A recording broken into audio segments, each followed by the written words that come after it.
Mahigit isang linggo bago ang Chinese New Year, inaasahan na ang mga bibili ng pampaswerte o hindi kaya'y para sa food trip sa Binondo, Maynila. Ang mga hindi dapat palampasin na pagkain, alamin sa unang balita ni Katrina Son. Kapag usapang food trip, who can say no to Binondo? Food trip lagi, most of the time.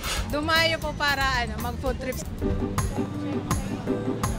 Kung nasubukan na ang mga sikat dito na siopaw at bicho-bicho, heto ang bago, fried xiaolongbao at lava buchi. Ganito nga kahaba yung pila na kailangan mong tiyagain para matikman lamang yung pinagkakaguluhan ngayon dito na fried xiaolongbao at lava buchi. Mouth-watering po talaga siya.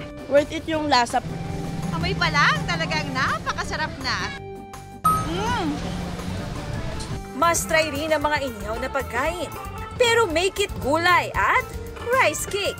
Wala siyang meat, yun yung number one. And then Chinese, siguro gusto lang din namin matikman. First time po to try. So, tikman natin. Masarap. Unusual taste pero masarap po yung flavor niya.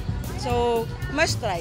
Kung mauhaw, sagot ka ng sugarcane juice. Masarap na, healthy pa. Worth it naman yung pagpila. Masarap. E nakatikim ka na ba ng prutas na pinatigas? Yan ang tanghulo o rock sugar-coated fruits na crunchy on the outside and soft on the inside. Perfect sabayan ng dragon-inspired ice cream. Speaking of dragon, marami na rin nagbebenta ng tikoy para sa Year of the Wood Dragon. May kiat-kiat na tree rin o tinatawag na money tree.